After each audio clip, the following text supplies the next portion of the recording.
আকুল দরিয়ার মাঝি রে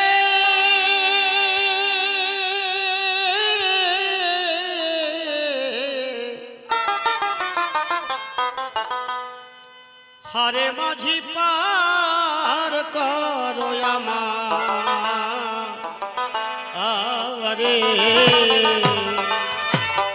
সাগরে উলুধ্বনি হরিধ্বনি জয় জয় শান্তি হরি গুরু চাঁদ পৃথিবীতে হরি হরি বল হরি বল হরে মাঝি পার করো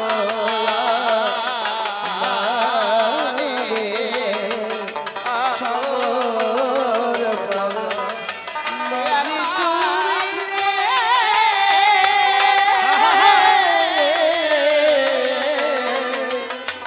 হরে মাঝি পার করো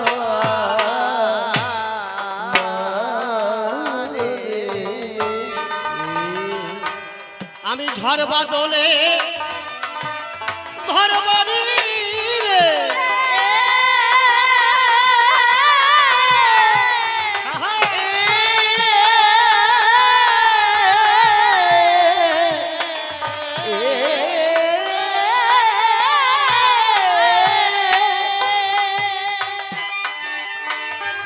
ওরে আমি ভিখারি ও অন্ধ পথি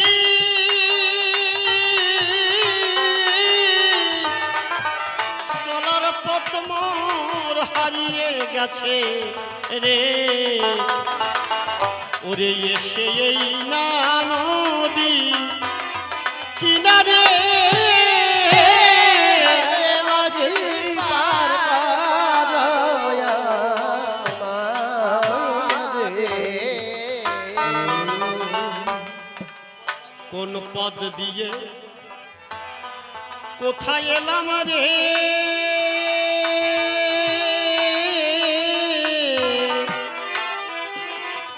কোথায় এলাম রে এই চোখে যায় না কিছু হরে যায় না কিছু দেখা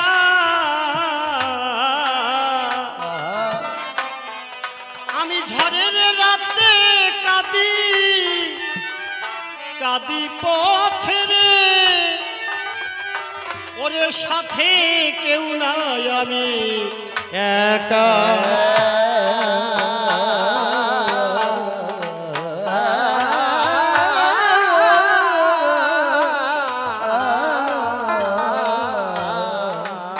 আমার এই ছিল কপালে লেখা রে। হরি বল, হরি বল, হরি বল।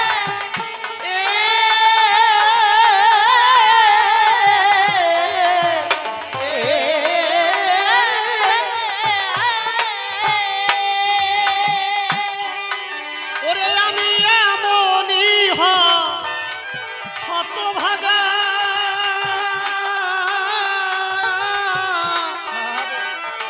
আমার হাত ধরে পথ দেখাইয়ে দিবে রে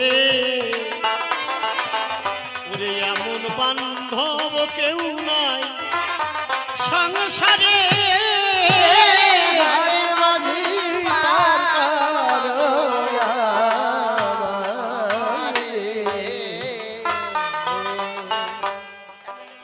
এক সময় প্রত্যেকটা মানুষের একটা ছত্র ছায়া থাকে এই ছত্র ছায়া হচ্ছে সংসারে বাবা মা অনাদিবাবু বললেন এমন বান্ধব নাই যে আমার হাত ধরে পথ দেখাইয়ে দেবে কিন্তু সংসারে যে কয়দিন থাকবেন আপনার জন্য বাবা মা যা ভাববে আর কেউ তা ভাববে না এই জন্য ধর্মে বলেছেন পিতা স্বর্গ পিতা ধর্ম পিতা হি পরমং তপ পিতরি পিতুমাপন্নে প্রিয়ন্তে সর্বদেব আমি গণপতি সরকার হয়ে বলছি আমার বাবা একদিন বলেছে আমি বাবার পরে রাগ করেছিলাম বাবার পরে যখন রাগ করেছি, বাবার চোখের জল ফেলে বলছে, বাবা তুই যেদিন বাবা হবি সেই দিন ঠিক পাবি। যে বাবা হওয়া ছেলের আশা মিটাতে মিটাতে এখন এই জায়গায় এসে দাঁড়িয়েছে। কই বাজার থেকে একটা তরমুজ আনলে তোদের জন্য, তোদের ভাইদের কাছে যখন দিই, তোরা একসঙ্গে যখন খাস, তখন তো বলিস না বাবা তুমি এখান থেকে এক টুকরো তরমুজ খাও, আমার কি খেতে ইচ্ছা করে না? কিন্তু তারপরে তোদের মুখের দিক তাকিয়ে থাকি কেন জানিস? সমস্ত কষ্ট ভুলে যাই যখন সন্তানের মুখের দিকে তাকাই। আমি দেখেছি, অনেক জায়গায় দেখেছি, নিজের বাবা মাকে কষ্ট দিয়ে কালী পূজা করতে যাচ্ছে, দুর্গা পূজা করতে যাচ্ছে। তুমি মাটির প্রতিমাকে একখানা শাড়ি দেওয়ার দরকার নাই, তোমার জ্যান্ত মাকে একদিন একখানা শাড়ি দিও। মা উঠানে দাঁড়িয়ে আছে, ছেলে ঘর থেকে বেরিয়ে যাচ্ছে, মা ডাক দিয়েছে ছেলেটাকে, বাবা দাঁড়া। কি হয়েছে মা? কোথায় যাচ্ছিস বাবা? বলছে এই যে গ্রামে কালী পুজো হবে, আমাকে ডেকেছে, 3000 টাকা চাঁদা দিতে হবে, সেই জায়গায় যাচ্ছে। মা ছেলেটাকে বলছে, বাবা দাঁড়া তালি। কি? মা গিয়ে বলছে, তোর বাবার দিকে তাকালে তুই বুঝিস না, তোর বাবার একটাই পূজার সময় পাঞ্জাবি দরকার। কিন্তু মায়ের দিকে মা কখনো বলছে না, মা শাড়ি সেলাই করতে করতে জায়গা নাই, কিন্তু মা কখনো বলছে না আমার জন্য একখানা তুই শাড়ি দিস। বলতে পারো তুমি যখন ভূমিষ্ঠ হয়েছিলে পৃথিবীতে, ওয়ানা ওয়ানা বলে কেঁদেছিলে, জবাব দিতে পারো? ঘন্টাখানেক পরে ক্ষুধার জন্য ক্রন্দন করছিলে, কোন ভগবান এসে তোমার মুখে স্তনদুগ্ধ দিয়েছিলে বলো? জবাব দিতে পারো? তখন কোনো ভগবান ছিল না তোমার, তখন তোমার মা নিজের বুকের স্তন ঢেলে দিয়েছিল তোমার মুখে। কই ক্ষুধার যন্ত্রণায় তোমার মা, তুমি যখন কাতর হয়েছিলে, বাবা কি করেছিল জানো? বাবা নিজের গায়ের রক্ত জল করে মাঠের থেকে খেটে খেটে অল্প কিছু পয়সা নিয়ে বাজার করে এনে তোমাদের খাইয়েছিল। কই একদিন তো কোনো ভগবান এসে বাজার করে তোমাকে খাওয়াই নাই। কোনোদিন দেখাতে পারো? যদি তোমার কোনোদিন জ্বর হয়েছে, জ্বরের জন্য গা পুড়ে যাচ্ছে, বলতে পারো? যার জন্য সারা জীবন পূজা দিচ্ছ, ভোগ দিচ্ছ, সকাল সন্ধ্যা তাকে সেবা করছো, তোমার কোনোদিন জ্বর হলে কোনো ভগবান এসে বলেছে এ তোর কতটুক জ্বর আছে, তোকে নিয়ে ডাক্তার বাড়ি যাই? তখন কোনো ভগবান থাকে না, তখন নিজের বাবা মা বৃদ্ধ হলেও হাতে লাঠি ধরে সন্তানের হাত ধরে ডাক্তারের কাছে যায়। মা বাবা বলে যতদিন থাকবো জগৎ সংসারে ছেলে মেয়ে যাতে আনন্দে থাকে, শ্রী হরি যেন সহায় থাকে, জয় জয় শান্তি হরি গুরু চাঁদ পৃথিবী মহানন্দে হরি বল সবাই।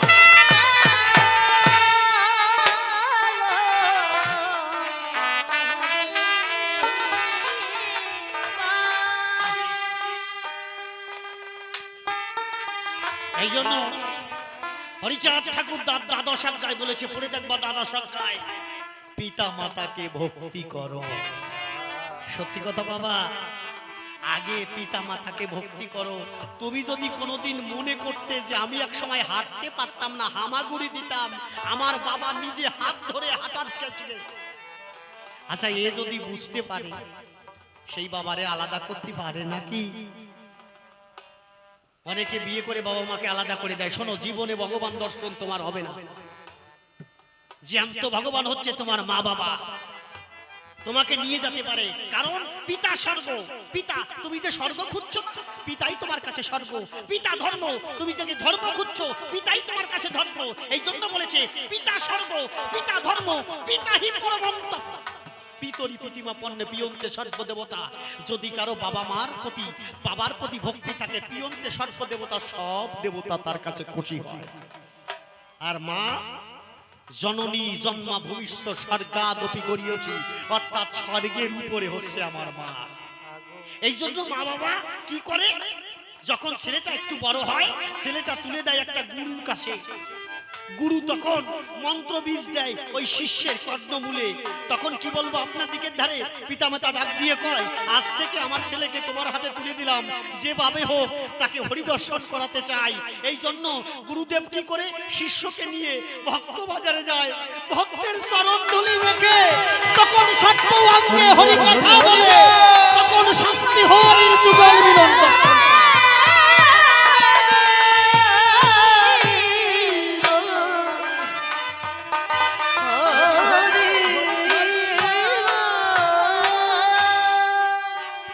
এই জন্য অনাদি বাহু তার গানে বলে,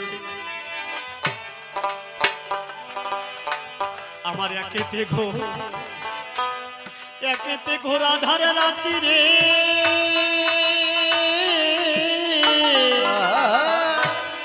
আধার রাত্রি রে, ওরে তাতে অন্ধ দুইম রাখি,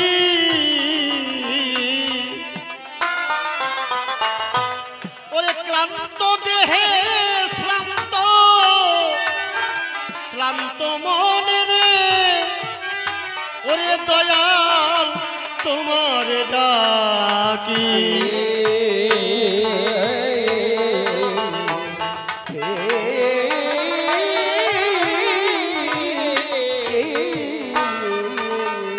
আমি ছিলাম বাকি, ওরে হলাম বাকি রে, জয় জয় শান্তি হরি গুরু চাঁদ হরি হরি বল হরি বল।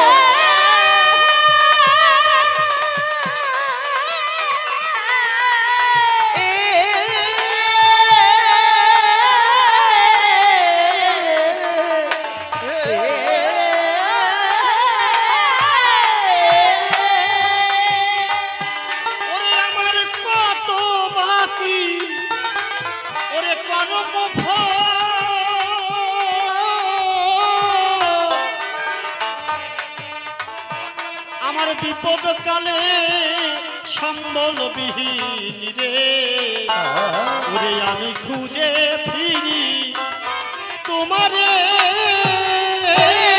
হরে মাঝি পার মারে। সারা জনম করলাম ভিক্ষারে,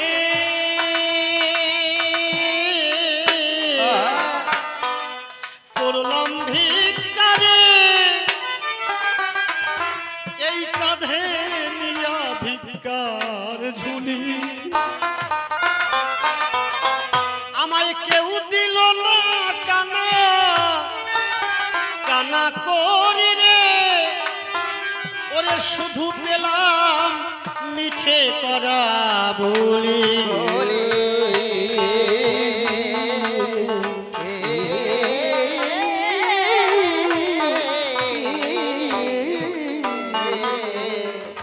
আমরা ধন সম্পদ অর্থ যাহা কিছু জোগাড় করি, মনে রাখবেন কোনোদিন সাথে যাবে। আপনারা নাম শুনে থাকবেন, সব ছেলে মেয়েরাই নাম জানেন। ওই যে ভালো ব্রেক ড্যান্স দিত, কিরা জানো? Michael Jackson. মাইকেল জ্যাকসনকে চেনো তো? মাইকেল জ্যাকসন একটা অহংকারী কথা বলেছিল, ভগবানকে উদ্দেশ্য করে বলেছিল, আমি পৃথিবীর ভগবানকে উল্টে দিয়ে বলছি কি, আমি 150 বছর বেঁচে দেখাবো। ভগবানের হাতে মৃত্যু না, মৃত্যু আমার হাতে, আমি 150 বছর বেঁচে দেখাবো।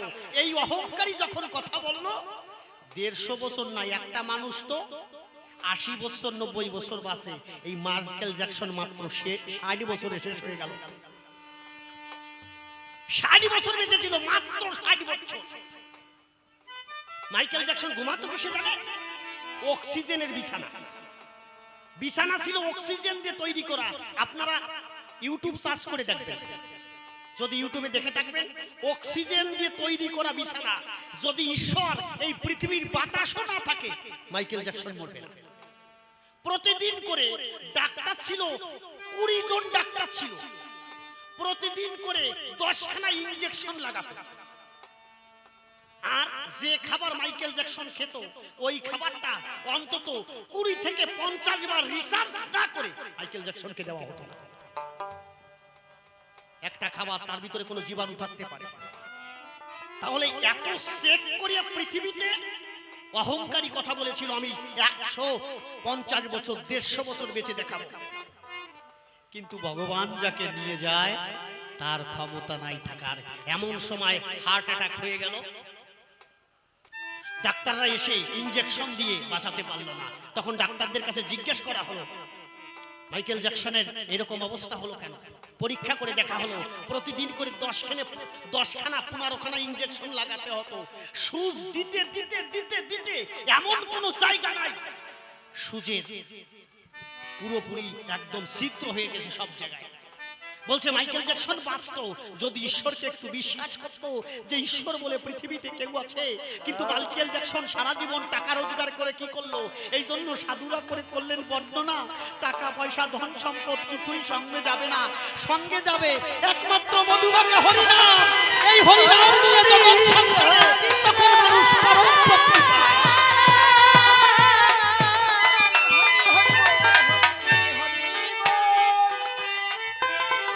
এই জন্য অনাদিবাবু গাইলেন, আমি সারা জীবন করলাম ভিক্ষারে,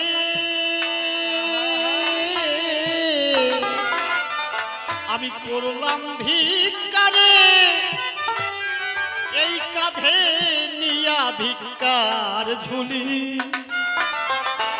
আমায় কেউ দিল না কানা কানা করি রে, শুধু পেলাম মিঠে করা বুলি।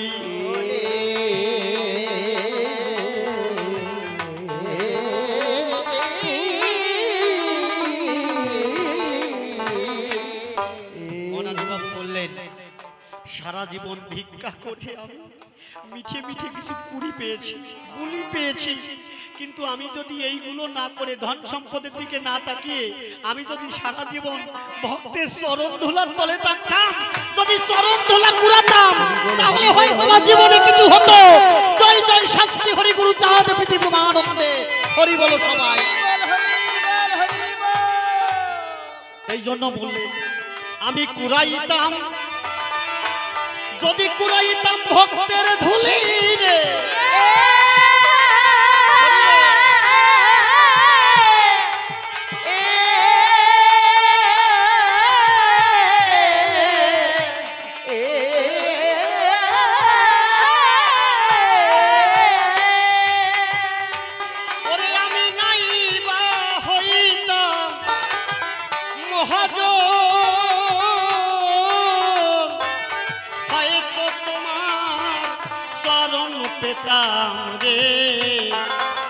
আমি বঞ্চিত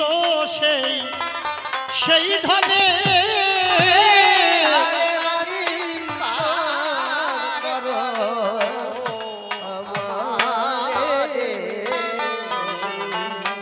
জ্ঞান অনাদি কয় পরাণ প্রিয় রে,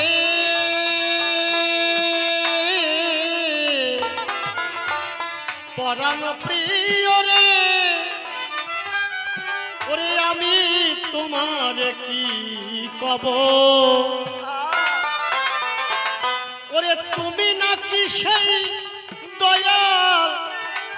দয়াল মাঝি রে, ওরে শুনি নিকরের বান্ধব,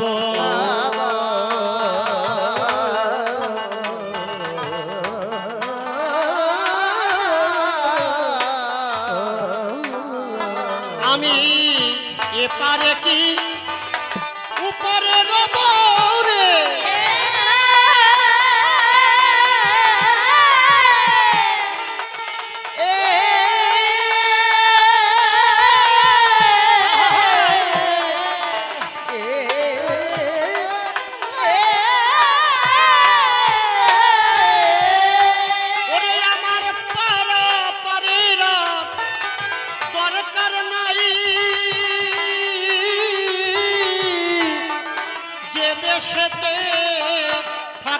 তুমি রে, ওরে শুধু জায়গা দিও চরণের ধারে। আরে মাঝি পার করো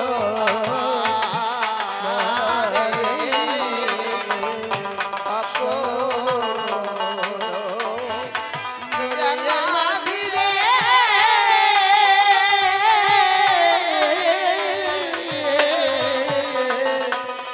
আরে মাঝি পার করো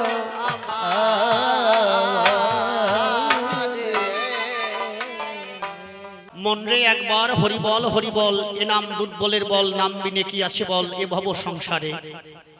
যেজন করে হরি চিনতে, হরি করে তার চিনতে, জীবকে নিয়ে যায় সেই ভব সিন্ধু পারে। তাই তেজিয়ে বিষয় বাসনা করো ক্লেশনা সার, যেজন করে হরি চিনতে, হরি করে তার চিনতে, জীবকে নিয়ে যায় সেই ভব সিন্ধু পার। নামটি আমার গণপতি সরকার, এ নামের আর নাই দরকার, কাল্পনিক নাম করিব ধারক শুনলেন সর্বজন। কিন্তু বাবা তোমাকে করিমানা গুরুদেবের কাছে প্রশ্ন করা যায় না। গুরুদেবের কাছে প্রথমে জিজ্ঞাসা করতে হয়, গুরুদেব আমি এই জিনিসটা বুঝতে পারছি না, আমার একটু জবাব দাও। কিন্তু বেশি মুস্তান হয়ে গেলে, বেশি বুঝে গেলে কিন্তু তখন বোঝার কিছু থাকে না। কি বলবো আপনার দিকের ধারে ছোট্ট একটা কথা মনে পড়ে, না বললে হবে না। ওই যে কিছু কিছু ছেলে মেয়ে হয় না 19-এর বান্দর, অনেক ঘরে আছে, অনেক মানে মা বাবা না করলেও ঠাকুরমা কয় যে আমার ঘরে 19-এর বান্দর জন্মিছে। তা এইরকম 19-এর এক বান্দর ওই লেখাপড়া মোটে করে না, বাবার কথা শুনে না, মার কথা শুনে না। এখন মা খবর দেশে ভাই, মানে ওই 19-এর বান্দরের মামারে খবর দেশে যে ভাই তুই একটু আয়, তোর বাগনেটার একটু দিয়ে যা, কি বেরেন্ট হইছে, এত লেখাপড়া করতেছে আর মানিয়ে নেওয়া যাচ্ছে না। এখন মামা বাড়িতে আসছে, ভাগ্নে সামনে দাঁড়ানো। এখন মা কছে তোর মামা আইছে তুই প্রণাম করবি না। এখন ওই সামনে দাঁড়ায় কছে মামা, মানে প্রণাম এইভাবে দিয়ে হয়ে গেছে কমপ্লিট সারা।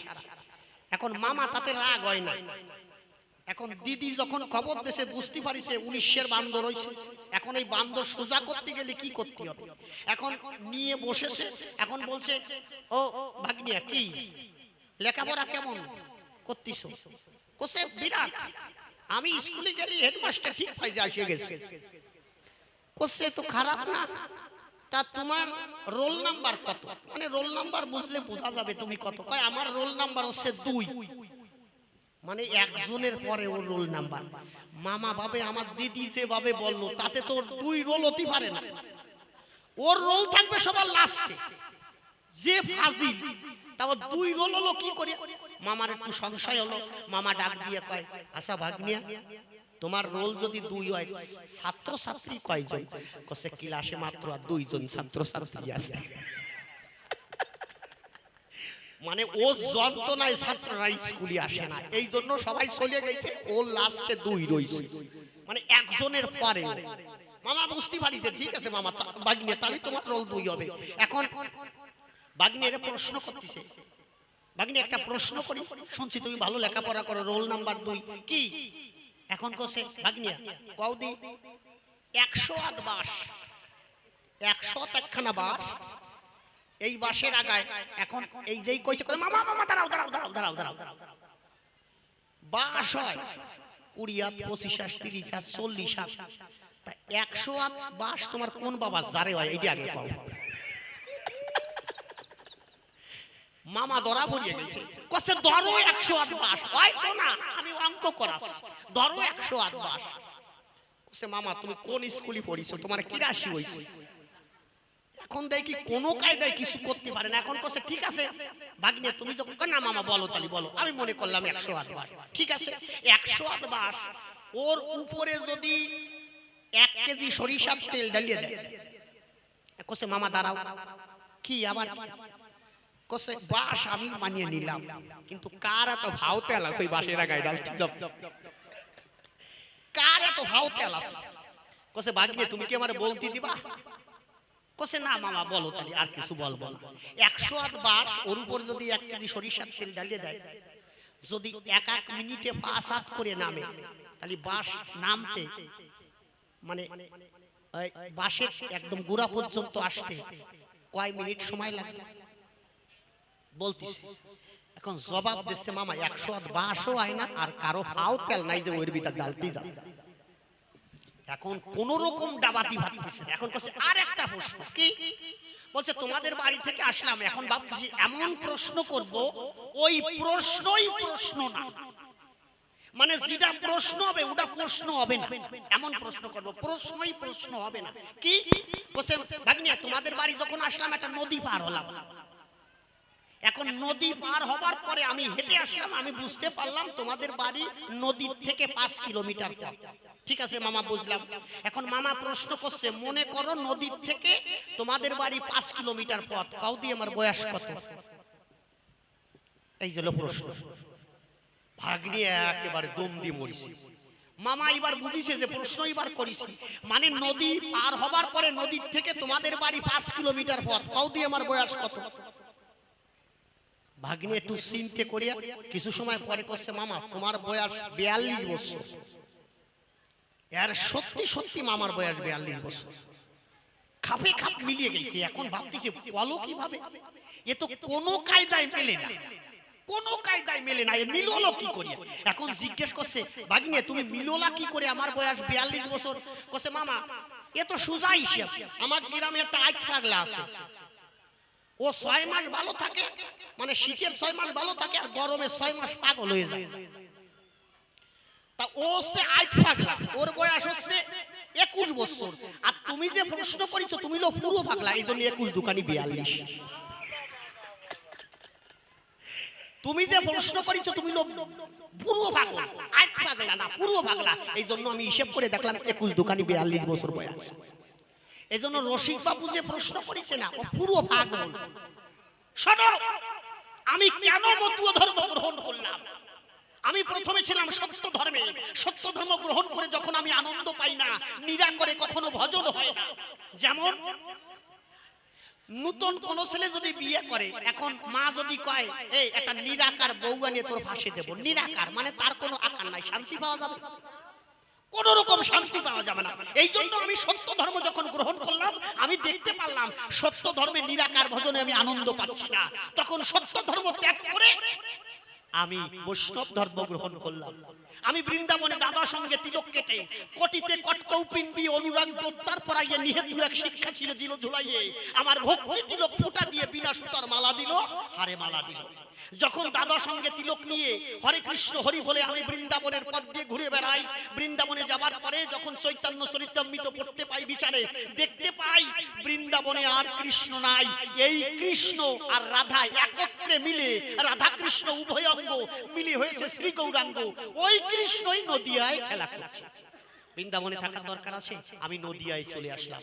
নদিয়ায় আসার পরে দেখতে পাই নদিয়াবাসী মহাপ্রভুর নামে কেঁদে কেঁদে ভেসে যায়, তখন আমিও তাদের সঙ্গে হরে কৃষ্ণ কৃষ্ণ কৃষ্ণ হরে হরে, হরে রাম রাম রাম হরে হরে, 16 নাম 32 শঙ্কর গাইছি বিচারে। এই জন্য আমি লিখেছি হরে কৃষ্ণ কৃষ্ণ কৃষ্ণ হরে রাম, এই নামে শোক দুঃখ তাপ দূরে যাবে, গাওরে এই নাম অবিরাম। আমি যখন চৈতন্য চরিতামৃত পড়তে পাই, দেখতে পাই মহাপ্রভুর অন্তর্ধান, মহাপ্রভু যিনি জগন্নাথের সঙ্গে বিলীন হয়ে গেলেন তিনি, আমি ভাবলাম উনি কেন পূর্ণ লীলা করলেন না। যখন আমি শ্রী শ্রী হরিলীলামৃত করিলাম অধ্যায়, শ্রীমৎ তারক গোসাই যিনি পরিষ্কার ভাবে লিখেছেন তিনি যে কলির মায়ায় প্রেম শুষ্ক হয়ে গেল, মহাপ্রভু পূর্ণ প্রেম দিতে পারল না ধরায়। এই জন্য ওই মহাপ্রভু পুনরায় শ্রীনিবাস নরোত্তম রূপে শ্রীহট্টে জন্ম নেয়। সেই জায়গায় যখন প্রেম দিতে গেল, ওই মহাপ্রভুর প্রেম আবার কলির মায়ায় শুষ্ক হয়ে গেল, সেই প্রেম দিতে পারল না। এই জন্য বলেছে মহাপ্রভু বারে বারে এইভাবে অবতার আর হব না, বারে বারে অবতারের নাহি প্রয়োজন, তাই শ্রী হরি ঠাকুর আমার পূর্ণ সনাতন। ওই মহাপ্রভু বললেন এবার পূর্ণ লীলা করব, পূর্ণ শক্তি নিয়ে আমি ক্ষীরোদসারী হরি হয়ে আমি উরাকান্দির বাজারে গিয়ে উদয় হব। এই মহাপ্রভু এবার হরিচাঁদ হয়ে এসেছে উরাকান্দির গায়ে। আমি যখন জানতে পারলাম এই হরিচাঁদ মানে এই মহাপ্রভু হরিচাঁদ, এই জন্য আমি উরাকান্দি গিয়ে মতুয়া হয়ে হরিনাম ডঙ্কা মেরে সবার সঙ্গে মেতে যাই, এই জন্য আমি মতুয়া হয়েছি, এতে আমার কোনো অসুবিধা নাই। আপনারা পরিষ্কারভাবে বুঝতে পারছেন? এরপরে আসে উনি কিন্তু বেজাল বাঁধাবেন, একদম পরিষ্কার কাঠখোট জবাব, এর ভিতরে কোনো ভেজাল নাই। মানে আমি কেন মতুয়া হলাম, আমি কেন বৈষ্ণব ধর্ম ত্যাগ করলাম, একে ত্যাগ করা বলে না। যেমন একটা ছেলে যদি ক্লাস 9-এ পড়ে, 9 পাস করার পরে যদি 10 ক্লাসে পড়ে, তাহলে 9 ক্লাসকে অপমান করা হয় নাকি? হ্যাঁ না, তার মানে কি ওই স্তরও পার করে গেছে। ঠিক তেমন যখন মহাপ্রভু এলো, এই মহাপ্রভু যখন উরাকান দিয়ে এলো, তাই মহাপ্রভুকে ভজন করবার জন্য হরিনাম নিয়ে জগৎ সংসারে উরাকান দিতে আমিও মধুর সঙ্গে মেতে গেলাম, মিথ্যা কথা না। এই প্রথম প্রশ্নের জবাব দিলাম তার গোচরে, আপনারা শুনলেন নারী নরে। এবার দ্বিতীয় প্রশ্ন কি করিছে? দ্বিতীয় প্রশ্ন করেছে না, হরিচাঁদের পুত্র গুরুচাঁদ ঠাকুরকে কেন ভগবান বলা হয়? কারণ রামচন্দ্রের ছেলে ছিল লবকুশি, তাদের ভগবান কয়? লবকুশির ভগবান কয়? কয় না। এরপরে কৃষ্ণেরও অনেক ছেলে ছিল, কিন্তু কৃষ্ণর ছেলে কেউ ভগবান কয় না। যেমন সাম্য ছিল, এই সাম্য যিনি অপকর্ম করিয়ে বেড়াতেন। কি বলবো আপনার দিকের ধারে, সাম্যর একটি কথা না বললে হবে না। আসরের পরে একদিন সাম্য কিছু ভক্ত নিয়ে ওই পেটে একটা কড়াই বেঁধে দুর্বাসা মুনির কাছে গেল। মা কথাগুলো লক্ষ্য করে শুনে, পেটে কড়াই বেঁধে দুর্বাসা মুনির কাছে গেল, মানে ঢং করিয়ে, আরে মাইয়ে সাজিয়ে একটা গর্ভবতী মহিলার মতো কড়াই পেটে বাঁধিয়ে এখন মুনির ধারে যে করছে, ও মুনি, মুনি তোমার কাছে শুনি, কও তো আমার পেটে ছেলে হবে না মেয়ে হবে? এখন ওইটা দেখার পরে মুনি মনে মনে চিন্তা করে, এ তো মেয়ে লোক না, এ তো পুরুষ, মাইয়া সাজিয়েছে। দুর্বাসা মুনি খুব রাগী মুনি ছিল। দুর্বাসা মুনি কয়, এই ফাজলেমি করিস না, সরিয়ে যা, আমার সাথে ফাজলেমি করিস না। এই কথা যখন কয়, কিন্তু কইছে আমরা চলিয়ে যাব, অসুবিধে নাই, কিন্তু এই পেটে কি হবে এইটাই জানতে চাই। ওই সাম্য কৃষ্ণের ছেলে। কি বলবো আপনার দিকের ধারে বারবার করে যখন মুনিকে কয়, বলো মুনি একটু শুনি, আমার এই পেটে ছেলে হবে না মেয়ে হবে? তখন ডাক দিয়ে মুনি ক্রোধান্বিত হয়ে কয়, তোর পেটে যেটা হবে তোর যদু বংশ ধ্বংস হবে। যখন অভিশাপ দেয়, অভিশাপ পাওয়ার পরে ওই পেটে যে কড়াই ছিল, কড়াইটা পাশ করে পড়িছে। এখন দেখে লোহার একখানা খণ্ড। তখন ওই সাম্য কি করেছে, ওই লোহাখণ্ড নিয়ে ভগবান শ্রীকৃষ্ণের কাছে যায়। শ্রীকৃষ্ণের কাছে যাবার পরে কৃষ্ণকে করে বর্ণনা, বাবা আমি তো এইভাবে অভিশপ্ত হয়েছি, এই লোহাখণ্ড কাছে যা, আমি বলেছিলাম মুনিকে, কও আমার পেটে বাচ্চা মানে ছেলে হবে না মেয়ে হবে? আমি তো মেয়ে সাজিয়ে গেছিলাম, আমি একটু ফাজলেমি করতে গেছিলাম, কিন্তু কোন রকম সেই জায়গায় কুলাই নাই। দুর্বাসা মুনি অভিশাপ দিয়েছে, আমার পেটে যেটা হবে এতে নাকি যদু বংশ ধ্বংস হবে। কোসে এক কাজ কর, ওই লোহাখণ্ড নিয়ে নদীর কূলে গিয়ে ঘষিয়ে ঘষিয়ে ঘষিয়ে ঘষিয়ে একদম জলের সাথে মিশাই দে, তাহলে আর কোনো অসুবিধা হবে না। তখন ওই সাম্য গিয়ে ওই নদীর কাছে গিয়ে ওই ঘষতেছে, লোহা ঘষতে ঘষতে, পাথরের সঙ্গে ঘষতে ঘষতে, বড় লোহা ঘষতে ঘষতে, আর শেষে কোন রকম একটু আছে, ওইটুক ঘষতে গেলে হাতে লাগতেছে। এখন ভাবছে যা ঘষিছে মানে যখন ঘষিছে ওই জলের সঙ্গে ঘষতে ঘষতে লোহার পাথর ওর সঙ্গে সঙ্গে গেজা হয়েছে। ওই গেজা নদীর কূলে হয়েছে নলখগড়া, ওই গেজায় তৈরি হয়েছে নলখগড়া। কিন্তু তখন শেষে যখন অল্প একটু ছিল, হাতে লাগতে ছিল, তখন ওই হাতের ওইটুক ভাবছে যে আর ঘষবো না, হাতে লাগতেছে, ওই দড়িয়ে ফেলাই দিল। নদীর জলে যখন ফেলে দেয়, সাদা চক চক চক চক করতে করতে উপর দিয়ে যখন নিচে মাটির তলদেশে যেতে চায়, তখন একটা বল মাছ দেখার পরে মনে হচ্ছে খাবার চক চক করছে, ওই বল মাছটা ওই লোহার ছোট্ট খণ্ডটাকে গিলে খায়। কি বলবো আপনার দিকের ধারে, ভাগ্যের কি পরিহাস, এক জেলের জালে ধরা পড়েছে ওই বল মাছ। ওই বল মাছ যখন বাজারে কাটা হলো, দেখতে পায় ওই বল মাছের পেটের ভিতরে ছোট্ট একখানা লোহার খণ্ড ছিল। ওই মাছ ওরা কি করবে, ওরা ধরে টান দিয়ে ফেলাই দিয়েছে। পথের পাশে যখন ফেলে দেয়, ওই পথ দিয়ে এক ব্যাধ যাচ্ছিল। সেই সময় ব্যাধের যখন চোখ পড়ে, সূর্যের আলো পড়েছে ওই লোহাখণ্ডের উপরে, তখন মানে ওই যে আলোর প্রতিধ্বনি হচ্ছে, সক সক সক সক করতেছে, চোখে লাগতেছে, কি রে? ওই লোহাখণ্ড উঠে দেখে সুন্দর একখানা লোহাখণ্ড। ওইখানা দেখে মনে মনে চিন্তা করে যে ভালো সুন্দর একখানা লোহাখণ্ড পাইছি, আমি ওই তীর বানাবানি, মানে ও সে বেয়াদ, ওই তীরের মাথার ফলা করবা। কি বলবো আপনাদিকে ধারে যখন যদুবংশ স্নান করবার ওই নদীর তীরে যায়, দুটো একটা কথা বলতে বলতে ওই নলখগরা উঠাইয়ে যখন একে অপরকে বাড়ি দেয়, যদুবংশ অনেকে ওই জায়গা সবাই ধ্বংস হয়ে যায়, শুধু বেঁচে থাকে কৃষ্ণ। ভগবান শ্রীকৃষ্ণ যিনি লীলা শান্ত করবার জন্য যখন উঠেছে গাছের গোড়ায়, গাছের আগায় উঠার পরে ওই ব্যাগ যখন যায় ওখান দিয়ে দেখতে পায় ওই মানে কৃষ্ণের পায়ের রং তো লাল ছিল, দেখতে পায় যে সুন্দর কি যেন একটা বসে রয়েছে। তখন ওই যে তীরটা লোহাখণ্ড দিয়ে বানিয়েছিল ওইটা দিয়ে কৃষ্ণের পায়ে আঘাত করলো, কৃষ্ণ ঢলে পড়েছে মৃত্তিকায়। কি বলবো আপনাদিকে ধারে এই কৃষ্ণের ছেলে সাম্যের জন্য যদুবংশ ধ্বংস হয়েছে। আমার কাছে বলেন দেখি তারে ভগবান কয় না? কিন্তু গুরুচাঁদ হরিচাঁদ ঠাকুরের পুত্র গুরুচাঁদ ঠাকুরকে তারে কেন ভগবান? কি কারণ তারে ভগবান বলবে কেন? বাবা ভালো প্রশ্ন করেছো, কিন্তু কথা নাও, আমি তোমাকে সুন্দরভাবে বোঝাতে চাই। লবকুশ কখনো ভগবান নয়। কেননা লবকুশ যখন অশ্বমেধ যজ্ঞের ঘোড়া বেঁধেছিল, তখন রামচন্দ্রের সঙ্গে লবকুশের সঙ্গে যুদ্ধ হয়েছিল না? যখন যুদ্ধ হয়েছে মানে ছেলে বাপরে বান দিয়ে শীত করে ফেলাই দিয়েছে। এই শিক্ষা যদি জগৎ সংসারে মানুষ নেয়, আমার বাবারে আমি যদি শীত করে বাঁধতে ফেলাই দিই, ভগবান কবে আমার? মানে কর্মের জন্য তাকে ভগবান বলে না, এই জন্য সাম্যকেও বলে না।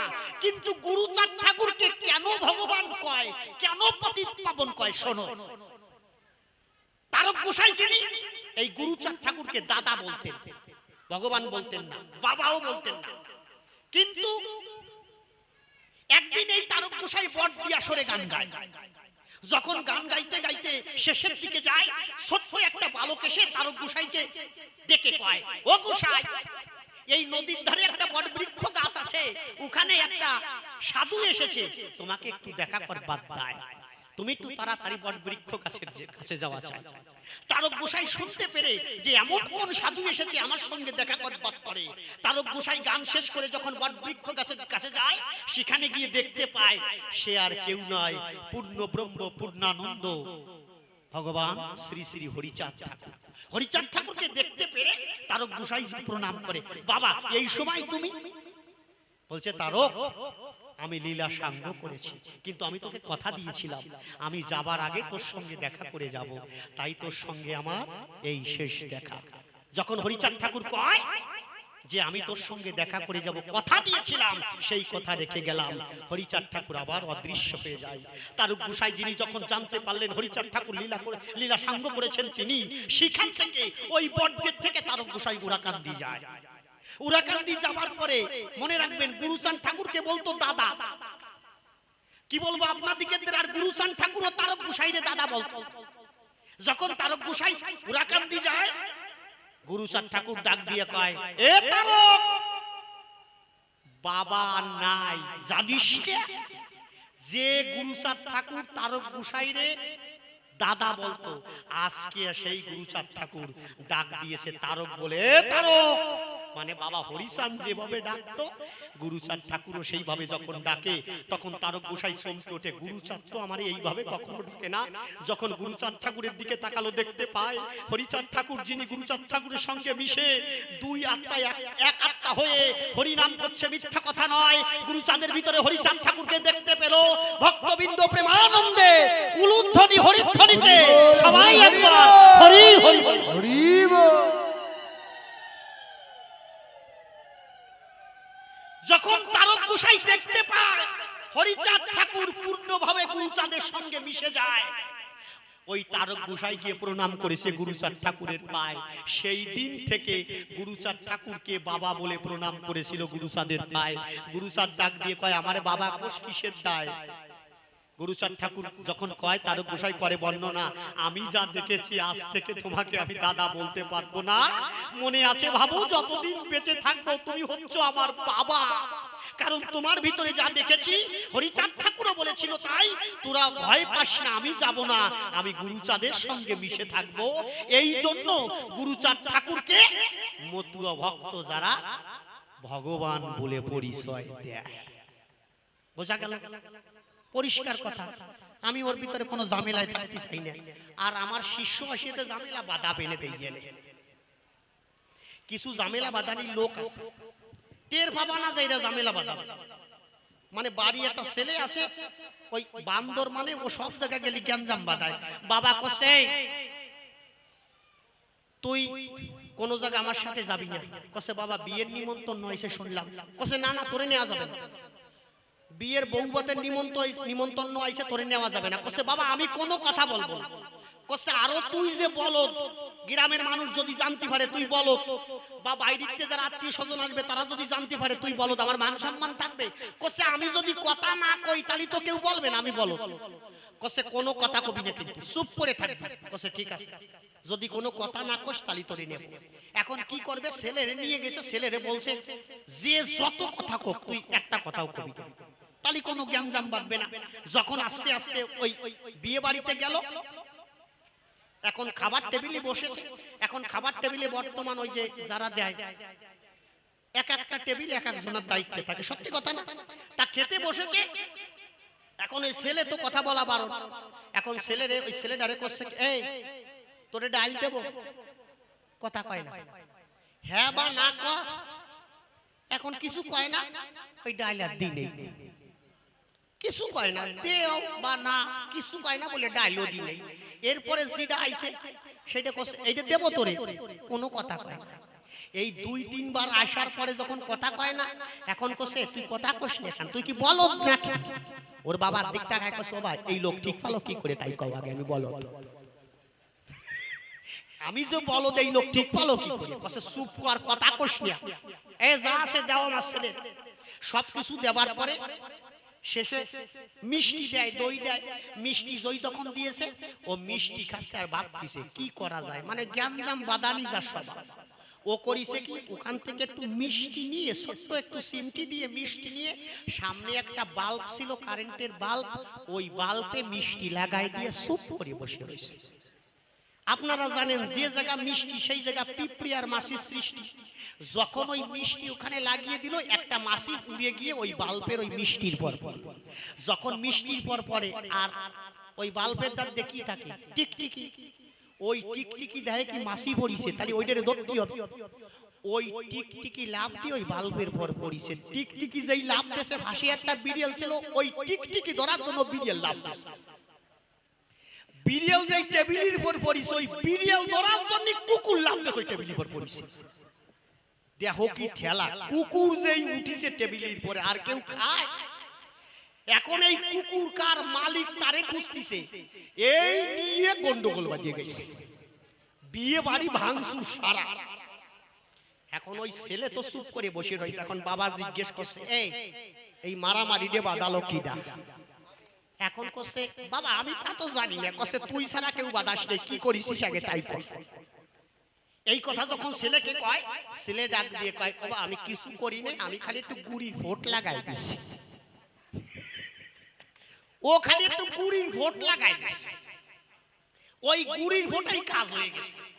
তা আমার ছেলে রসিক সরকার ওই রকম গুড়ির ভোট দিয়ে গ্যাঞ্জাম বাঁধাবে। চরণ ধরে করি মানা, সত্য বাক্য রক্ষা না করলে সে কখনো সাধু হতে পারে না। জগৎ সংসারে যদি কেউ সাধু হতে হয়, সর্বপ্রথম তার চরিত্র ঠিক রাখতে হয়। এই যে মায়েরা বসে আছে, বলতে পারে বাস্তব দর্শন কাকে বলে? ছোট্ট একটা মেটেহারি, ছোট্ট একটা মেটেহারি, তাকে জিজ্ঞেস করা হলো। মেটেহারিকে যখন জিজ্ঞেস করা হয়, এটা হচ্ছে কবির কল্পনা। এখন আপনারা বলতে পারেন মেটেহারি কথা কয় না। একটা মেটেহারিকে জিজ্ঞেস করা হলো, শোনো তোমার ভিতরে যদি জল রাখা হয়, জলগুলো ঠান্ডা থাকে কেন? তোমার মেটুহারির ভিতরে, এখন তো কত ফ্রিজ হইছে, আগে মাটি হাড়িতে জল রাখতে হতো না? সত্যি কথা কিনা? মেটুহারিতে যদি জল রাখা হয়, তোমার জল ঠান্ডা থাকে কেন? মেটুহারিকে জিজ্ঞেস করেছে। মেটুহারি ডাক দিয়ে কয়, আমার ভিতরে জল কেন ঠান্ডা থাকে জানো? আমি জানি আমার দেহটা মাটি দিয়ে তৈরি করা, আমার দেহটা মাটি দিয়ে তৈরি করা। আমি জানি একদিন এই মাটির দেহ মাটিতে মিশে যাবে, এই জন্য আমি কখনো গরম হই না। আমি জানি আমি একদিন মাটিতে মিশে যাব, এই জন্য প্রত্যেকটা মানুষের পঞ্চভৌতিক দেহ পঞ্চতত্ত্ব দিয়ে তৈরি। ক্ষিতি পম তেজ মরুদ্যম একদিন এই পঞ্চতত্ত্বে আবার বিলীন হয়ে যাবে। তাহলে অহংকার করার কোনো বালাই নাই। এই জন্য সাধু যদি হতে হয় সচ্চিত আনন্দ থাকে সব সময়, মিথ্যা কথা নয়। এই জন্য সাধু হতে গেলে পরিষ্কার ভাবে যার চরিত্র পবিত্র, হৃদয় সদাই প্রেমানন্দে বাসে, এই মহাদেশে তার হরির অভাব কিসে? তোমারে মালা নিয়ে, তোমার গুদিক করে আসার মালা নিয়ে হরি নাম করার কোনো দরকার নাই। কথা নাও, সর্বপ্রথম বাক্য সত্য রাখো আর শুধু চরিত্রটা ঠিক রাখো, দেখবা সাধু এমনিতে হয়ে গেছো। কিছু কিছু গোসাই আছে দেখবা এগে সলমাইয়া পড়ালেখা মোটে জানে না, আর উনি গলায় আসার মালা নিয়ে বয়ার বুমরা সুমরা সাজিয়ে ঘুরিয়ে বেড়াচ্ছে। আপনারা জানেন কাতলি নিবারণ গোসাই, নিবারণ গোসার এই মাজা পর্যন্ত চুল ছিল, গলায় আচার মালা ছিল। একদিন হরিনাম করতে করতে যখন ওরাকান্দি যায়, গুরুচাঁদ ঠাকুর ডাক দিয়ে নিবারণ কর্তারে কয়, হে নিবারণ, হে শোনে দিকে, তুই তো ভালো গোসাই হয়েছিস, হে তোর ছেলে মেয়ে লেখাপড়া করে? ডাক দিয়ে কয়, না বাবা, ওরা লেখাপড়া করে না, ওরা যা বান্দর হয়েছে লেখাপড়া শিখবে না। গুরুচাঁদ ঠাকুর কয়ে, যা ভিতর বাড়ির থেকে একখানা কেউসি নিয়ে আয়। গুরুচাঁদ ঠাকুরের আদেশে যখন একখানা কেউসি আনা হলো, ওই কেউসি দিয়ে যে কটা মালা ছিল আচার মালাগুলো কেটে দিল, কেটে ওরাকান্দি রেখে দিল। আর ওই যে মাজা পর্যন্ত চুল ছিল আরে গুড়া পাড়িয়ে একদম কাটিয়ে দিচ্ছে। গুরুচাঁদ ঠাকুর যখন নিবারণের চুল দাড়ি সবগুলো কেটে দেয়, কেটে দেওয়ার পরে নিবারণ কর্তাকে ডাক দিয়ে কয়, শোন নিবারণ, কথা নিবি, এখন বাড়ি চলে যাবি। যেদিন তোর ছেলে মেয়েকে সুশিক্ষায় শিক্ষিত করতে পারবি সেই দিনই তুই মতুয়া হবি, যা বাড়ি চলে যাবি। যখন ওই অপমানিত অবস্থায় উরাকান্দি থেকে বাড়ি যায়, কাতলি যাবার পরে দুটো ছেলে দাঁড়িয়েছে বারান্দার পরে। বাবার ওই অবস্থা দেখার পরে মাজা পর্যন্ত চুল যদি কাটিয়ে দেয় গুড়া পর্যন্ত কেমন লাগে? তখন ছেলে দুটো ডাক দিয়ে কয়, দুটো লাঠি ধরে বাবার সামনে গিয়ে বলছে, বাবা তোমাকে কে অপমান করেছে, কে চুল দাড়ি কেটেছে, কে তোমার মালা কেটেছে, এখনই আমাদের কও, আমরা এই দুটো ভাই লাঠি নিয়ে তাকে উচিত শিক্ষা দিতে চাই। তখন নিবারণ কর্তা ডাক দিয়ে কয়, বাবা এই চুল দাড়ি কাটিছিস তোরা দুই ভাই? বলছে কেন, কি বাপ? বলছে গুরুচাঁদ ঠাকুর আমার চুল দাড়ি কেটে দিয়েছে, তোরা নাকি শিক্ষিত না হলে আমি কোনোদিন মতুয়া হতে পারবো না। কথা নে বাবা, তোরা যদি শিক্ষিত হতে পারিস সেই দিন আমি মতুয়া হব। সেই দিন ওই দুটো ছেলে কথা দিল, বাবা কথা দিলাম। গুরুচাঁদ ঠাকুর যখন এই কথা বললো, মনে আছে ভাবো আমরা দুই ভাই লেখাপড়া করব। নিবারণ কর্তার দুই ছেলে যখন গ্রাজুয়েশন কমপ্লিট করে বাড়িতে আসে, গুরুচাঁদ ঠাকুর উরাকান্দি থেকে ডাক দিয়ে কয়, এ আমার নিবারণ এবার মতুয়া হয়েছে, তাকে ডাক দিয়ে উরাকান্দি আনা চাই। নিবারণ কর্তাকে দেখে দিয়ে চোখের জলে ভেসে ভেসে হরি নাম করতে করতে উরাকান্দি যায়। গুরুচাঁদের মধুর মিলন হলো প্রেমানন্দে, ভক্তবৃন্দে সবাই হরি হরি হরি বল, হরি বল। মনে রাখবেন প্রত্যেকটা ছেলে মেয়ের আগে শিক্ষার প্রয়োজন। তুমি বললে না গুরুচাঁদ কেন পতিত পাবন, শুনে রাখো, শোনো রসিক, খবর নিয়ে দেখো, তোমার ঠাকুর দাদা সে কোনোদিন লেখাপড়া জানতো না।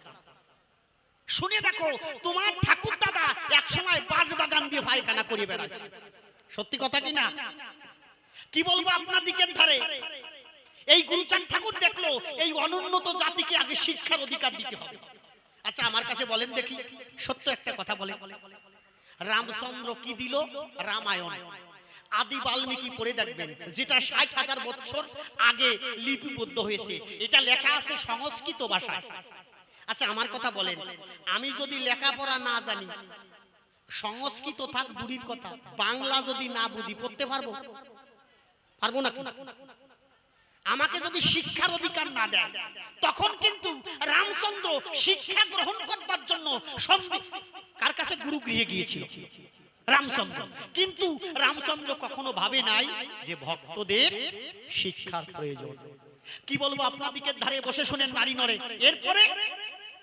এরপরে ভগবান শ্রীকৃষ্ণ এলো, তার একখানা অমৃত বাণী আমরা জগৎ মাঝে পাই, সে হচ্ছে শ্রীমদ্ ভগবদ গীতা।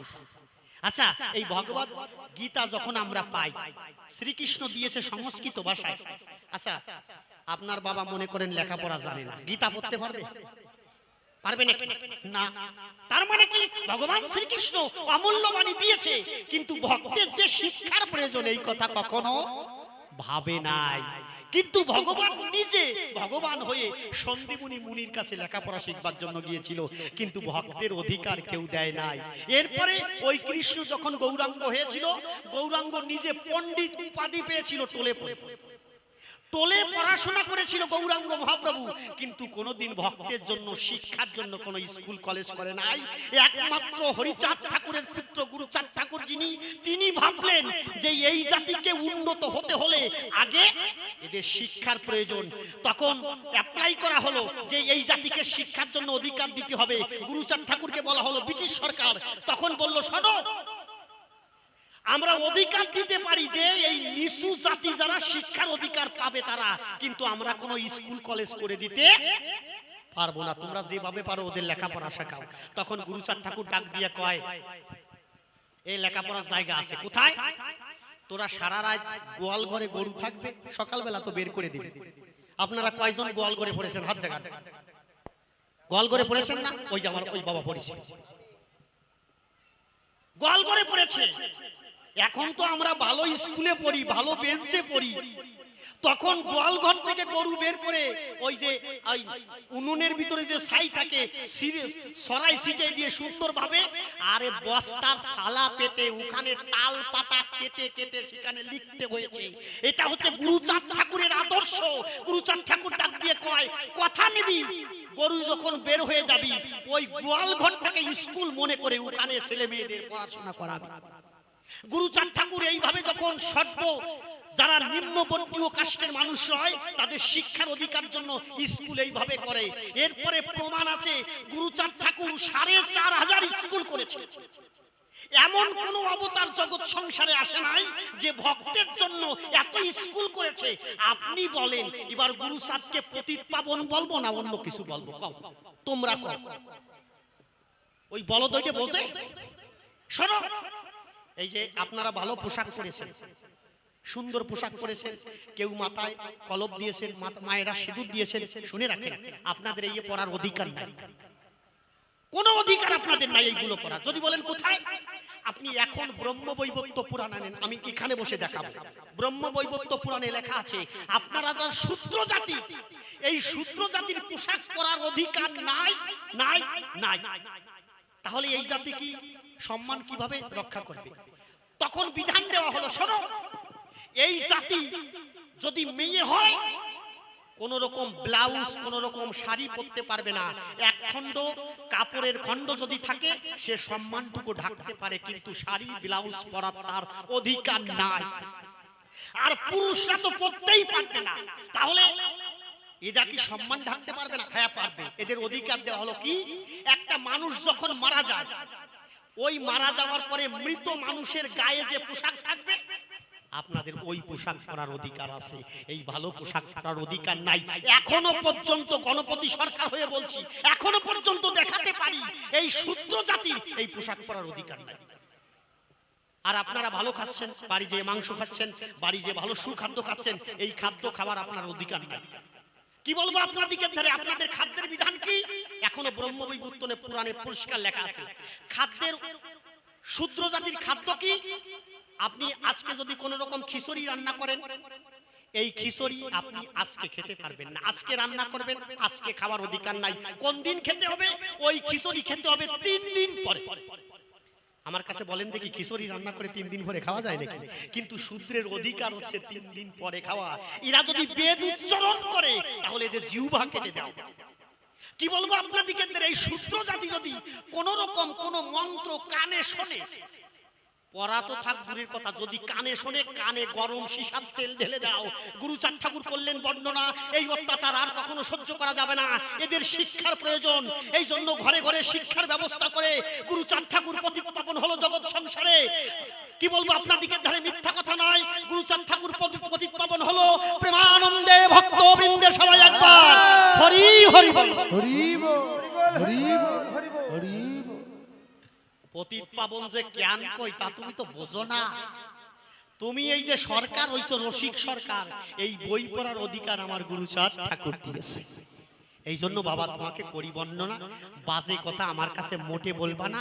সুন্দরভাবে কয়খান প্রশ্নের জবাব, দুইখান প্রশ্নের জবাব দিলাম, আর একটা দেব সুরে সুরে, একটা গান গাই, গানে গানে আরেকটা প্রশ্নের জবাব দেবো। কিন্তু একটা কথা আছে,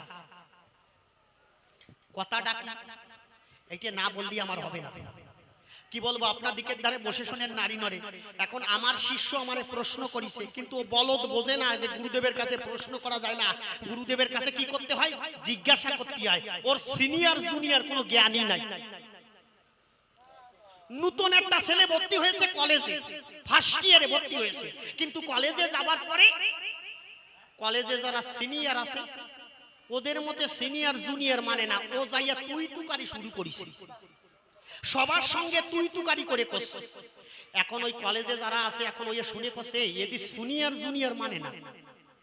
আমরা নয় ভালো ভাই, আমরা কিছু ওরে বললাম না, কিন্তু কোনো যদি রাগী কেউ সিনিয়র থাকে, সে যদি তার সামনে যে কয়ে তুই কেমন আছিস, তাহলে সব দেবে না কানপট্টি জড়াইয়া।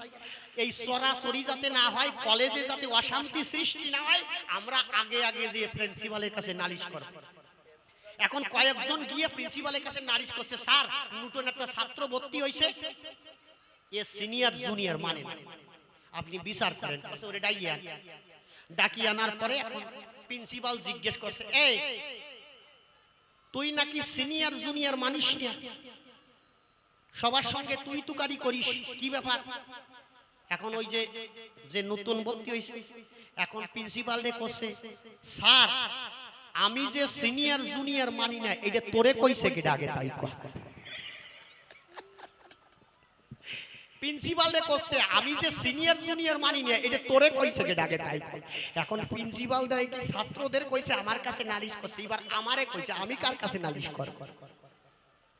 এই জন্য চরণ ধরে করি মানা, এইভাবে প্রশ্ন গুরুদেবের কাছে করো না। কথা নিও, যদি একজন আদর্শবান শিষ্য হতে হয় গুরুর কাছে তুমি জিজ্ঞাসা করো। যাক, দুইখানা প্রশ্নের জবাব দিলাম গান, এবার সুরছন্দ ধরে গান গাই আরেকখানি গান, দেখি তারপরে কি কথা।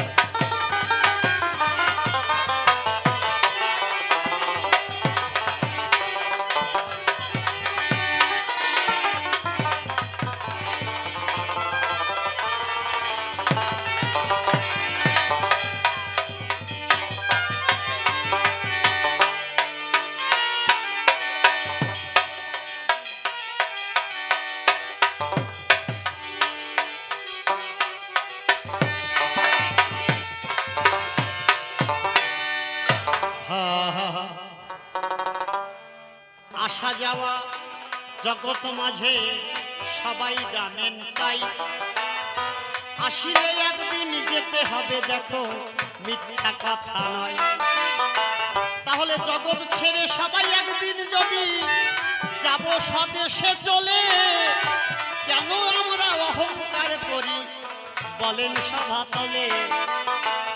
অহংকার করলে ভক্তি থাকে না বলি সবার ঠাই, আর ভগবানকে পেতে হলে আগে দেখো ভক্তির দরকার হয়।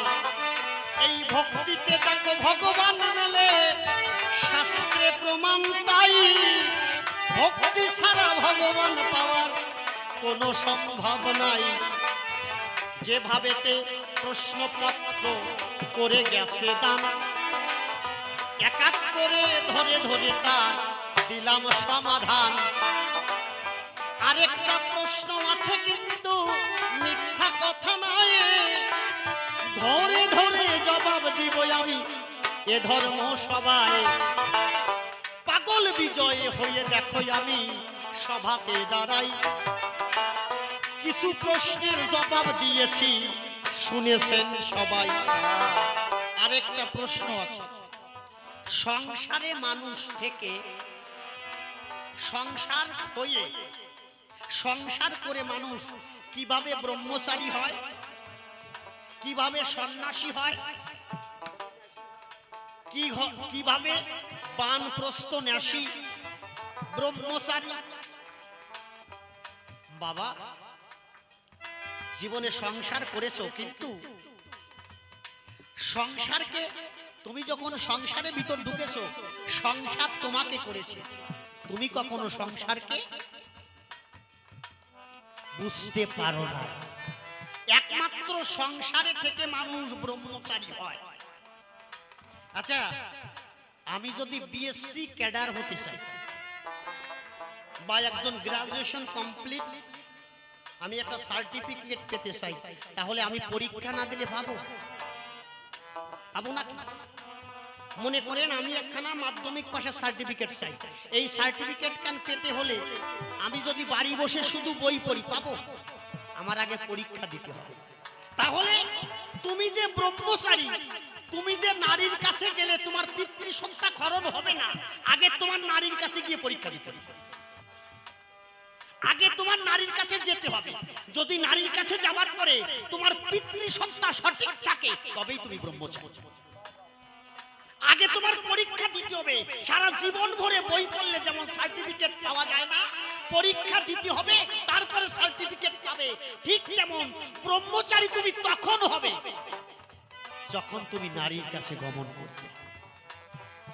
কিন্তু নারীর কাছে গেলে আগে তোমার পিতৃসত্তা ধরা শিখতে হবে, হাওয়া কাল ধরা শিখতে হবে, আগম নিগম জানতে হবে, না হলে কখনো সম্ভব নয়। এই জন্য হরিচাঁদ ঠাকুর বললেন, এবার গারস্থ প্রশস্ত ধর্ম হচ্ছে জগৎ সংসারে শ্রেষ্ঠ।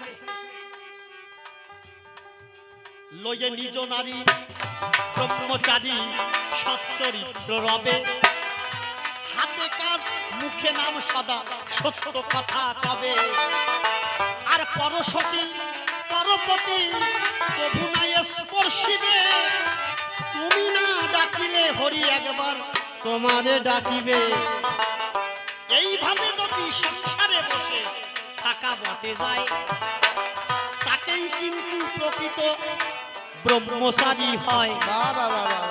তাহলে আমি ব্রহ্মচারী বোঝাতে পারছি, সংসারে থেকে মানুষ ব্রহ্মচারী হয়। তুমি যদি বলো যে আমি কাদার ভিতরে যাব, কাদার ভিতরে যখন যাবে কাদা তোমার গায়ে লাগবে না, তখনই আমি বুঝবো তুমি প্রকৃত সাধু। যেমন পাকাল মাছ কাদায় থাকে জানেন জ্ঞানীজন, কাদার ভিতরে শুয়ে থাকে মিথ্যা নয় কদাসন। দেখো কাদার ভিতরে ঘুমায় তারা, মিথ্যা কথা নয়, কিন্তু একটুও কাদা কিন্তু লাগে না তার গায়ে। ঠিক পাকাল মাছের মতো সংসারে যে থাকতে পারে ভাই, একমাত্র প্রকৃত ব্রহ্মচারী জগতে তো হয়। তাহলে ব্রহ্মচারী গেল, এবার আরেকটা কি সংসার। আচ্ছা, আমি মনে করলাম উনি বললেন, রসিকবাবু বললেন একমাত্র মহাপ্রভু এই চারটি ধর্ম পালন করেছেন। আমি মনে করলাম যে মানুষ সংসারী হবে না। আচ্ছা, আমি কবি গান গাচ্ছি, আমার মা বাবার যদি বিয়ে না হতো আমার জন্ম হতো না, তাহলে উনার মতে যদি কেউ সংসারী না হয়, সৃষ্টি থাকবে? বলো দিয়ে কথা কয় না। কিন্তু সংসার তুমি করবে কিভাবে? সৃষ্টির প্রয়োজনে মায়ের কাছে যাবে। সৃষ্টির প্রয়োজনে যদি না যাও, সৃষ্টির অপ্রয়োজনে গেলে ওটাকে ব্যভিচারী করা হবে। এই জন্য সংসার শ্রেষ্ঠ ধর্ম, জগৎ সংসারে হয়। একমাত্র গারস্থ ধর্মের ভিতরে প্রকাশ পায়। এই জন্য হরি ঠাকুর দেখো বলে গেছে তাই, একমাত্র সংসার ধর্ম জগতে শ্রেষ্ঠ হয়। তাহলে ব্রহ্মচারী সংসারী আমার হরি ঠাকুর দেখায়। সেই কথা ধরে ধরে বুঝালাম এ ধর্ম সবাই আর ন্যাসিবান প্রস্ত। এটা হচ্ছে কি, তুমি একান্তে গুরুর কাছে থাকতে হবে। যদি বলা হয় সংসার যন্ত্রণায় গুরুর কাছে যাওয়া সম্ভব নয়, এটা তোমার ভুল সিদ্ধান্ত। শোনো, তুমি যে বেঁচে থাকবে, কলিযুগে বেঁচে থাকতে হলে তোমার আহারের প্রয়োজন নাকি? আগে খেতে হবে। এই যে আমরা গোবিন্দ ভোগ লাগাই। আচ্ছা, স্ত্রী যদি বাড়ি থাকে, আমি এই পাশে কি করলাম, আমি সুন্দরভাবে মন্দিরটাকে ঝাড় দিলাম, ঝাড় দেওয়ার পরে আমি একটু লেপে দিলাম, আর আমার স্ত্রী কি করছে? অন্নপ্রসাদ রান্না করছে, তাহলে আমার স্ত্রী আমাকে সাহায্য করছে। তার মানে কি নারী যে খারাপ তা কখনোই নয়। গুরুর কাছে যেতে হলে বলি তোমার ঠাই, এই নাসিবান প্রশ্ন দেখো এই সংসারের ভিতরে রয়, এই সংসারের ভিতরে থেকে দেখো প্রাণ প্রশ্ন হয়। পরিষ্কার ভাবে বোঝাইলাম আমি এ ধর্ম সবাই। আরেকটা বললেন সন্ন্যাস। রসিক বাবু বললেন এইটা আমি কোন রকম মানিয়ে নিতে পারি না যে সংসারে বসে মানুষ সন্ন্যাস ধর্ম গ্রহণ করতে পারে। আরে বলদা রে, কি বলবো তোরে, এ সন্ন্যাস মানে কি এটা বুঝিস তুই? সন্ন্যাস মানে কি? কি আছে বাবা?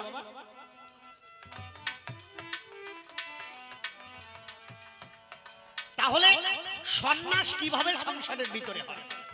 সন্ন্যাস মানে কি তুমি লোকালয় ছেড়ে, অর্থাৎ যেখানে লোকজন থাকবে এর ভিতর থাকতে পারবে না। সন্ন্যাস ধর্ম নিলে, সন্ন্যাস ধর্ম নিয়ে তুমি বনালয় যাবে।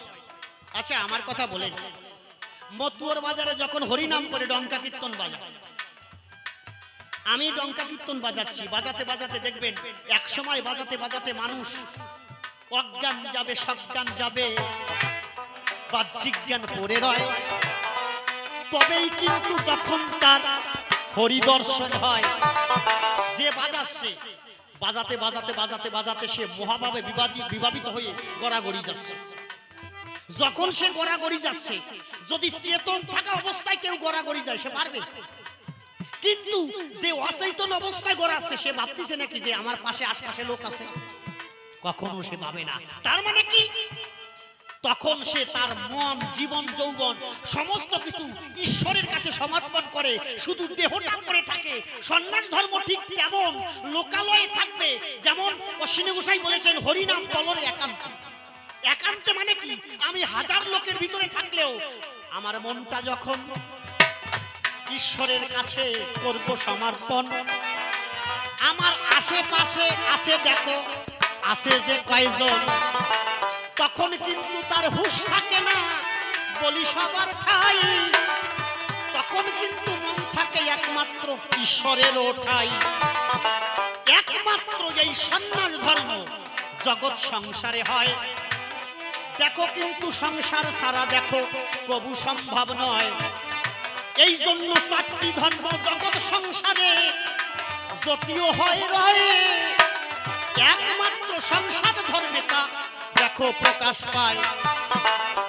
ধরে ধরে জবাব দিলাম সবার ভিতরে, আর কিছু বলবো নাকি বলেন তাই আসলে। আচ্ছা এক কাজ করি, অনেক সময় তো গাইলাম, রসিকরি আবার টানিয়ে আনবো নাকি? ও আসি একটু গাক নাকি, আমি আবার আসবেন। আপনারা যদি বলেন যে চলে যাবো তাহলে আমি ছাড়বো না, আমি গাইতেই থাকবো।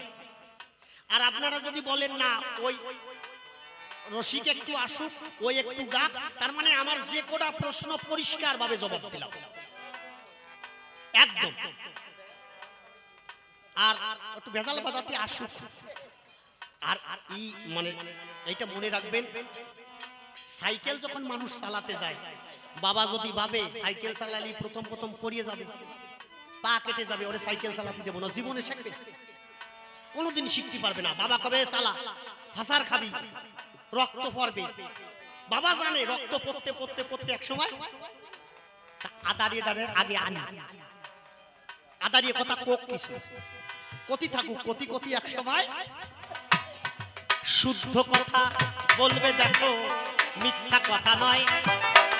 কিন্তু ছোট্ট একটা কথা বলি, আসরের ওঠাই আমার রসিক যদিও কবি গান গায়, এইটা কিন্তু আমি যে রসিকরে শেখাচ্ছি এরকম নয়। আসরে এসে যখন গাবে, আপনারা ভক্তরা আসরে বসে আছেন, আপনারা যখন আমার ছেলেটাকে আশীর্বাদ করবেন, আমার রসিকরে যখন আশীর্বাদ করবেন যে ছেলেটা আরো ভালো গাবে, বিজয় সরকারের মতো গাবে, আপনাদের আশীর্বাদ পেলে তবেই ও কবি হবে। এখন ও যদি আসরে না আসে, এই আশীর্বাদ পাবে কোন জায়গায়? আশীর্বাদ দেওয়ারও কায়দা আছে, বুঝে শুনে দিতে হবে। নতুন বিয়ে করে বাড়ি আইসে এখন নতুন বউ বাড়ি আসলি প্রণাম করে না শাশুড়ি শ্বশুর জেঠা শ্বশুর কাকা শ্বশুর সবাই প্রণাম করবে না?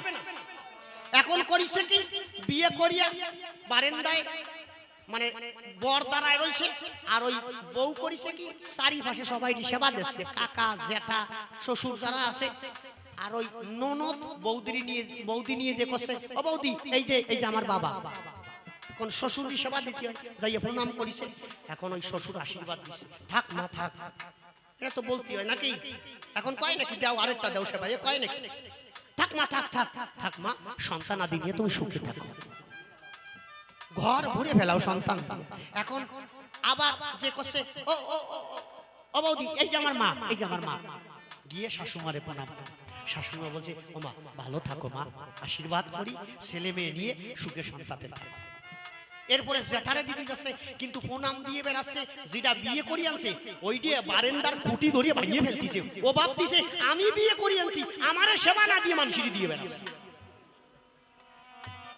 ও রাগ হচ্ছে এখন ওই বোন দেয় কি যে দাদা রাগিয়ে মানে খুঁটি ভাঙিয়ে ফেলতেছে এখন ভাবতেছে থাক ওই বলদটারে আগে দিক এখন বৌদিরি করছে ও বৌদি পরে দিয়ে নে সেবা আগে দাদার একটা দাও দি মানে ওইটা ঠান্ডাও এখন যাইয়া স্বামীর সেবা দিচ্ছে এখন স্বামী ওই আশীর্বাদ দিচ্ছে থাক মা থাক সন্তান দিয়ে তুমি করিয়ে ফেলো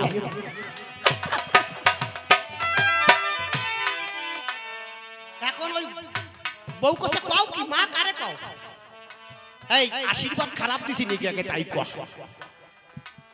কছে আশীর্বাদ ঠিক আছে তা আমার মা করছো কেন কছে আশীর্বাদ যদি ঠিক থাকে তাই মা কও ঠিক আছে এই জন্য চরণ ধরে পরিমাণা আশীর্বাদ দেবেন মিথ্যা কথা যদিও হয় তাই কিন্তু আশীর্বাদ কিন্তু সঠিকভাবে দেওয়া বটে চাই এরপরে রসিক আমার সভাতে আসিবে তাহার ভাবের কথাগুলি তুলিয়া ধরিবে দেখিয়ে সে আসরের পরে কোন কোন কথা কয় কোন ভাবে এসে দেয় তার ভাবের পরিচয় আপনারা বলেন ও কি আসবে না আমি গাইতে থাকবো ওটু আসুক নাকি হ্যাঁ ও কিন্তু আপনারা যাবেন না ওরে আজকে সাইজ করে এই জায়গাতে ঠিক করে নিয়ে তারপরে আজকে বাড়ি যাবে কারণ আমার ছেলে যদি ভুল বাল গায় মানে আমার রসিক যদি ভুল গায় আমার ছেলে যদি খারাপ গায় দুর্নাম কার আমার না